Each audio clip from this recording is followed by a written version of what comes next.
그 공약 토론에서 잠깐 나왔던 문제인데요. 저는 민경선 후보님한테 좀 여쭤보겠습니다. 그 수륙 양용버스 관련돼서 여쭤보겠는데, 아까 이제 이게 30km, 수중에서는 30km, 그 지상에서는 90km, 뭐 지상은 가능하다고 보는데, 제가 알기로는 이게 김포시에서 검토한 결과는 수중에는 15km 정도밖에 못 간다고 알고 있는데, 이게 맞는 건가요?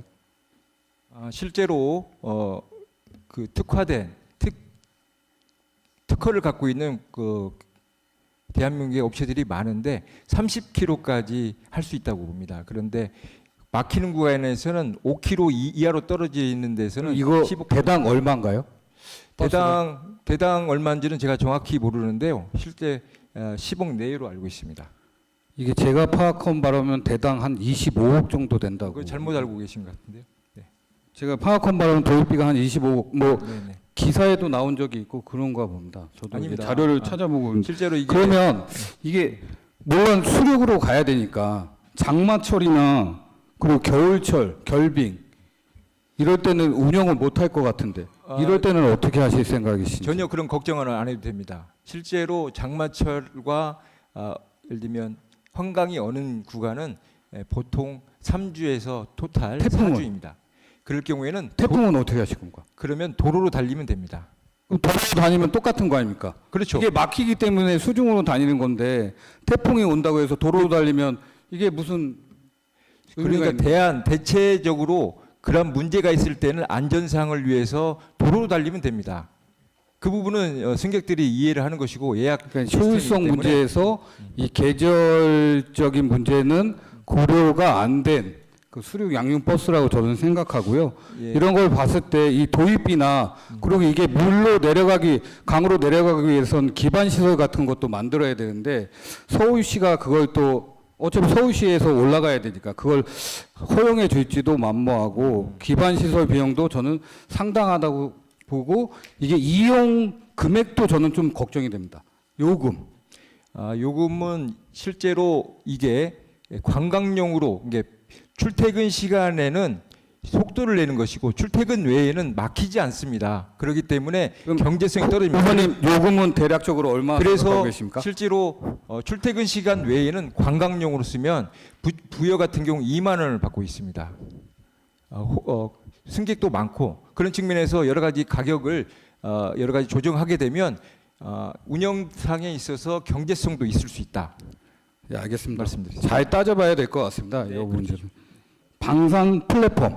네, 정말 이게 뭐 구축만 되면 고양시 입장에서는 엄청 좋은 공약이라고 저는 생각하거든요. 이거 관련돼서 잠깐만 설명 부탁드리겠습니다. 네, 그 방산 플랫폼을 제가 구축하겠다고 말씀드렸는데요. 해년마다 킨텍스에서 DX 코리아라는 방산 전시회 박람회가 열리고 있습니다. 그 방산 시장은 연 100조가 넘는 시장입니다. 그런데 우리 고양시에서는 이 방산에 관련한 아무런 산업 구조를 가지고 있지 않습니다. 제가 스테이션 G라는 경제 특구를 만들어서 다국적 기업을 포함해서 국내 기업들이 방산 산업을 유치하고 거기서 이루어지는 사업들을 계약하고 수출할 수 있는 그런 플랫폼 구조를 만들겠다라는 겁니다. 저는 이번 경선에 정치에 처음으로 참여해서 경선을 해봤는데요. 이게 아직 경선이 돈으로 많이 좌우되는 경선이라는 생각을 좀 많이 하게 되거든요. 그래서 그러니까 당원의 힘으로 이제 처음으로 경선을 이제 1인 1표제로 하게 되잖아요. 그래서 저는 올해를 기점으로 민주당 경선이 더 활기차고 더 축제처럼 진행될 수 있는 방안을 우리가 조금 고민했으면 좋겠다는 생각이 들거든요. 그러니까 예를 들면 지금 입후보 등록하기 전에 벌써 1년 전부터 경선이 시작되거든요. 그런데 문자를 보내는 게 자유로워요. 제한이 없어요. 그러다 보니까 우리 후보가 10명이었는데 10명이 10만 개씩 문자를 보내면 100만 개고, 후보들마다 10번을 보내면 1000만 개의 문자가 날아가거든요. 그러면 이 1000만 개의 문자가 날아가면서 나오는 탄소 배출량이 굉장히 큽니다. 그리고 또 하나는 현수막인데요.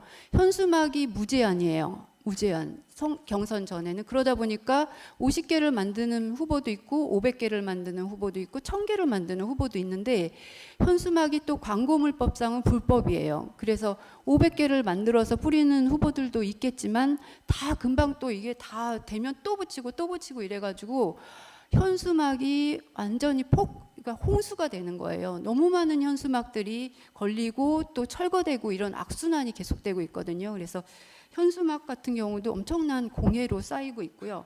그다음 또 하나 여론조사. 그러니까 명태균 같은 분들이 이렇게 중죄를 저질렀는데도 불구하고 처벌이 가벼우니까 명태균 같은 여론조사 회사가 없으란 법이 없는 거예요. 처벌이 너무 가볍기 때문에. 그래서 고향 같은 경우에도 여론조사가 수없이 많이 되고, 예를 들면 10명의 후보가 여론조사를 한 번씩 한다.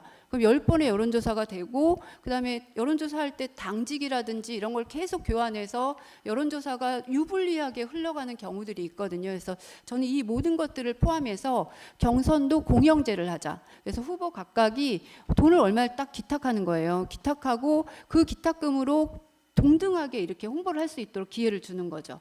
그리고 또 하나는 권리당원 명부인데 이게 공공연하게 다 유출되지만 개인정보나 이런 거 굉장히 위험한데 모두들 다 그냥 암묵적으로 하고 있어요. 그래서 저는 이거를 OX 답으로 좀 여쭙고 싶은데, 우리 이번에 그 느낀 점들을 모아서 경선도 약간 공영제 방식으로 하는 거에 대해서 찬성하는 후보가 있다면 좀 손을 들어보시면 어떨까요? 약간 공공의 경선도 공공의 선거로 들어와서 공영제처럼 해서 기탁금 내고 권리당원 누구나 똑같은 우리 홍보할 수 있는 기회를 주자라고 생각하시는 분 한번 손 들어보실래요?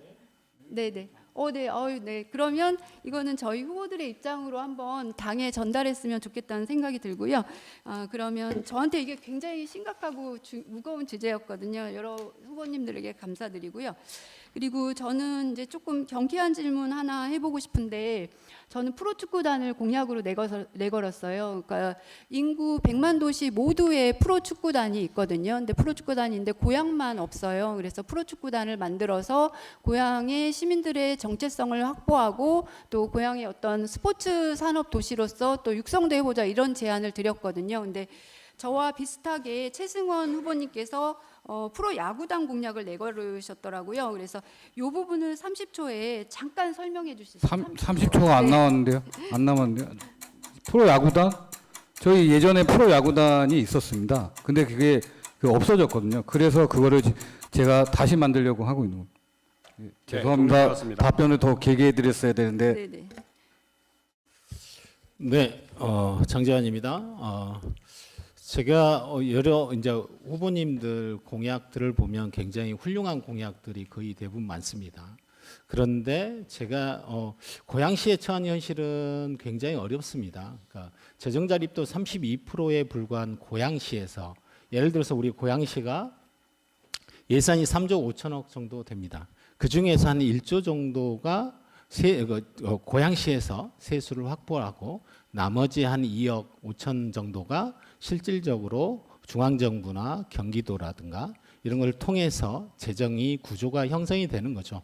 그래서 이 고양시를 어떻게 운영할 것인가에 대한 게 가장 중요할 것 같습니다. 제가 그래서 재정 자립도 현재 32%를 제가 50%까지 만들겠다라는 그 결기에 찬 의미로 재정 자립도 50%까지 될 때까지 시장 월급 한 푼도 받지 않겠다라는 공약을 내세우기도 했습니다. 여기 계신 모든 후보님들께 짧게나마 재정 자립도의 상향에 대한 것들에 대한 대안이 있으시면 한 가지씩만 말씀해 주시면 좋을 것 같습니다.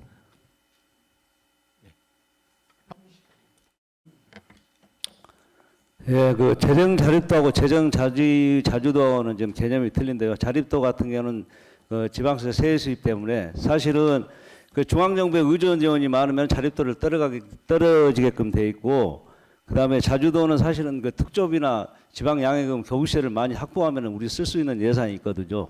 그래서 저는 재정 자립도 상향할 수 있는 방법. 그래서 현재 짧게만. 우리 그 테크노밸리나 그 우리 삼성 그 자동용지에 지금 출자를 해놓은 것입니다. 그래서 빨리 사업 추진해서 이것을 해소하면 자립도는 자동으로 높아갈 수 있기 때문에 저는 현재 그 도시공사 추진한 사업이 빨리빨리 추진돼서 최소화할 수 있도록 하는 게 제일 좋은 것 같습니다. 네, 저희 민경선 후보님. 네. 네. 재정이 어렵다고 해서 그냥 관리만 하면 우리가 성과를 할 이유가 없습니다. 민선 지자체장은 과감한 투자와 과감한 혁신을 해야 됩니다. 선순환 구조로 만들지 않으면 세수가 확보될 수 없습니다. 그런 측면에서 과단성 있게 투자하고 과당시성 있게 그동안에 낭비되는 요소도 줄이면서 해야 된다. 물가 상승분 대비 다른 분들 계시니까. 네, 네. 그 민경선 후보께 질문 하나만 드리겠습니다. 그 후보님께서는 계속 그 도시 경기교통공사 사장 당시에 그 공사 창립 이래 최초로 흑자 전환을 이루겠다고 말씀하셨죠. 근데 내용을 보면은 그 사업 위탁 수수료율이 기존의 0.3에서 2.2% 인상되면서 이제 재정 구조를 조정한 측면이 있는 것으로 보이고 결국 그 이 수수료는 시군에서 지금 그 부담을 하고 있지 않습니까? 그 도에도 있고, 예, 그래서 시민 세금으로 부담한 구조인데 이게 실제 서비스 개선으로 이루어진 것인데 단순히 비용 구조만 바꾼 것인지 설명이 필요하고요. 실질적으로 경기교통공사에서 자체 사업을 하고 있는 건지 아니면 대행 수수료만 하는 건지 이런 게 좀 궁금해서 자체 사업을 해가지고 실제 사업을 해서 흑자가 났으면 이해를 하는데 이런 부분이 좀 궁금해서 한번 여쭤봅니다. 네, 저희가 경기교통공사가 광역버스, 시내버스에 대한 정산, 평가, 관리를 하고 있습니다. 그런데 시군에서 각자하게 되면요, 그만큼의 비용이 듭니다. 제가 시군 단체장들 의회를 설득하고 수수료에 대해서 충분히 이해를 시킨 겁니다. 실제로 의회의 저항도 컸고 각 시군의 저항도 있는데 제가 정치력을 발휘해서 그걸 다 설득하고 결국은 서로 윈윈하는 구조를 만들었습니다. 그리고 투명하게 정산을 함으로 인해서 그분들이 이해를 하고 수용하고 있습니다. 그런 측면에서는 성공적인 모델이었다라는 말씀을 드리고 저도 그 환경에너지진흥공단에도 지금 저희들 도시환경에 있을 때 출자 출연 기간인데 거기도 수수료 부분도 있고 그렇지만은 그 공모사도 있고 그래서 도시공사, 교통공사도 좀 자체 사업을 해야 될 필요가 있고, 예, 실제 공공기업 본질은 수익 창출이 아니라 공공 서비스라고 생각을 하고 아까 그 수륙양용 버스에 그 우리 후보님께서 예를 들어 출퇴근 시간 빼놓고는 관광으로 사용한다고 그렇게 해도 제안을 하셨는데 제가 알기로는 여객 자동차 운수 사업법은 그 관광하고 같이 할 수 없는 걸로 돼 있는데 그게 맞는 건가요? 실제로 지금 법이 지금 계류 중이고 장재현 후보님께 질문드리겠습니다. 고양 시립대학을 설립하겠다는 공약을 했습니다. 이게 막대한 재정이 들어가는 사안이고 장기간 소요되고 또 수도권 과밀 억제 권역이기 때문에 규제를 풀고 설립하기가 쉽지 않을 텐데 어떠한 보관을 갖고 계신가요? 제가 고양 시립대학교를 설립하겠다고 하는 것은 우리가 고양이 가지고 있는 현재 재정상 네네네. 저는 그 AI, e스포츠 그리고 피지컬 AI 여러 가지 이 UAM이라든가 이런 것들을 양성할 수 있는 고양 시립대를 만들겠다라는 말씀 좀 드리는 거고요. 네, 알겠습니다. 네네. 그 실제로 고양시에는 한국항공대가 있습니다. UAM에 대해서 정말 전문적인 그런 게 또 있고 중부대학교는 자율주행과 관련된 그리고 농협대는 농생명과학과 관련된 기존에 있는 대학교가 있습니다. 그 대학교를 빨리 살리고 같이 협업하면 시너지 효과를 낼 수 있는데 겹칠 수 있는 고양 시립대학을 설립하는 것은 앞뒤가 안 맞는다는 말씀을 드리고요. 그런 측면에서 재검토가 필요하지 않겠냐. 중부대, 항공대 나름대로 특성이 있는 분야는 살리고 제가 말씀드렸던 분야는 고양 시립대를 통해서 진짜 전문 인력들을 좀 양성을 하겠다. 전문 사관학교를 만들겠다. 알겠습니다. 이런 의미로 이해해 주시면 좋을 것 같습니다. 네네. 저는 고양 시민들한테 희망 고문을 해서는 안 된다고 봅니다. 두 번째로는 이영하 후보님께 질문드리겠습니다. 백석 업무빌딩을 AI 특화 폴리텍 대학을 유치한다고 하셨는데 지난번에 최성 시장 때도 유치 경쟁에서 파주에 밀렸었습니다.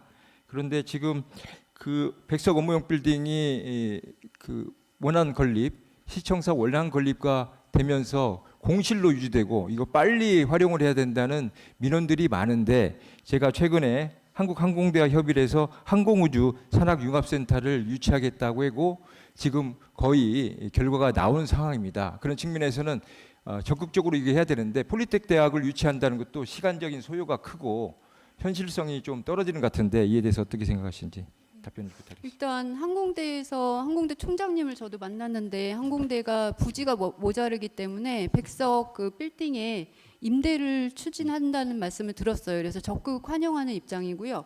그리고 AI 그러니까 폴리텍 대학 같은 경우에는 지난번에 우리가 실패해서 파주로 빼앗겼잖아요. 근데 파주에서 폴리텍 대학이 지금 제대로 진척은 되지 않고 있어요. 그래서 그랬는데 완전히 포기되지는 않았기 때문에 폴리텍 대학에 문의를 해보니까 파주에 지금 조금 유보되고 있지만 고향에도 들어설 수 있냐 했더니 특화된 대학은 들어설 수 있다고 하더라고요. 그래서 저는 AI 문화산업 특화 폴리텍 대학을 유치한다는 것을 공약으로 내걸었고요. 이 부분은 폴리텍 대학하고 적극적으로 추진해서 최대한 빠르게 알겠습니다. 추진하도록 하겠습니다. 네, 질문 마지막으로 이경혜 의원님께 질문드리겠습니다.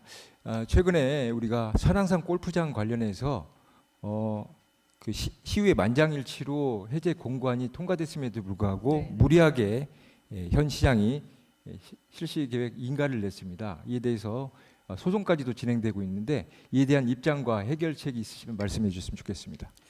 네, 저는 일단 산왕산 골프장에 대한 그 10년이 넘는 시간 동안에 시민들의 갈등과 고충에 대해서 먼저 위로와 함께 그 응원을 좀 드립니다. 더불어 지금 고양시에서 일어나고 있는 행정적인 절차에 대한 부분은 제가 앞서 했던 토론회에서도 말씀을 드렸지만 분명한 행정적인 오류나 부정이 있었다라고 한다면 이것들을 시간 밝혀내는 종료되었습니다. 것이 죄송합니다. 네. 네, 마지막입니다. 이경혜 후보의 자율주도권 토론입니다.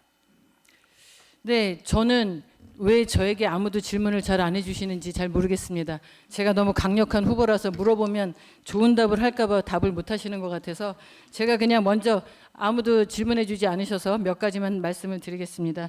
최승원 후보께서 맨 처음에 말씀 주신 K컬처 밸리에 관련돼서 마지막 답을 끝까지 못했는데요. 결렬에 대한 생각은 하지 않습니다. 결렬이 되지 않도록 끝까지 추진해서 완성하는 게 저희의 일이라고 생각을 해서요. K컬처 밸리 결렬 없습니다. 끝까지 할 겁니다. 자, 두 번째, 명재성 후보의 평화경제특구 어렵다고 말씀하셨는데요. 이미 고양시 탈락했습니다. 다시 재도전해야 되는 게 지금의 현실입니다. 정확하게 아셨으면 좋겠고요. 세 번째, 방산에 관련된 장재환 후보님의 말씀 주셨는데요. 방산산업 저희 하면 정말 좋습니다. 당연히 해야 된다고 생각을 합니다. 그런데 경기도에서 경기국방벤처센터가 이미 2월에 포천에 개소를 했습니다. 그리고 거기에 38개 경기도에 있는 기업들이 선정이 되어서 지원을 받고 있습니다. 저희는 국방에 대한 부지도 없고 그것을 할 수 있는 땅도 없고 AI나 말씀하신 반도체 사업들에 대한 것들도 할 수 있는 여건이 되는 도시가 아닙니다. 경기도에서 지원받지 못하고 국가에서 지원받지 못하는데 어떤 방식으로 방산 산업을 하실 것인지에 대해서 저는 따로 묻고 싶지만 오늘 시간이 없어서 그것까지 못 묻고 마지막으로 그냥 저의 질문을 하겠습니다. 오늘 어느 누구도 기후 환경에 대해서 말씀하시는 분은 안 계셔서 제가 기후 환경에 대해서 우리가 가지고 있는 또 하나의 가장 큰 고양시의 문제점을 좀 말씀드리고자 합니다. 고양시에는 지금 우리가 쓰레기를 분리 배출할 수 있는 지역도 없습니다. 그 땅에 앞으로 다른 곳에 버리는 것조차도 사실 쉬운 시간이 아니라고 저는 알고 있습니다. 이런 상황에서 그럼 고양시는 앞으로 어떻게 쓰레기를 처리할 것이고 분리수거와 마지막 기후 행동들을 만들어 갈 것인지에 대한 고민이 필요하다고 생각을 합니다. 여기서 저는 먼저 제안을 드리면서 OX로 여쭙겠습니다. 고양시에 세 가지를 저는 해야 된다고 생각합니다. 재생에너지를 통한 에너지를 좀 더 만들어내는 것이 하나 필요하고요. 그것으로 해서 탄소 중립을 만들어갈 수 있다고 생각합니다. 그리고 두 번째, 스마트 분리수거 시스템을 제대로 갖추자. 지금까지 제대로 돼 있지 않은 분리수거를 완벽하게 할 수 있게 고양시의 기후 강사를 양성하고 그것들을 통해서 기후 캠페인, 지역에 있는 시민들에게 캠페인을 통한 새로운 기후 환경을 가져내겠다. 이것까지를 좀 말씀드리고요. 또 하나는 기후 복지입니다. 에너지 취약계층들에게 실질적인 지원이 필요합니다.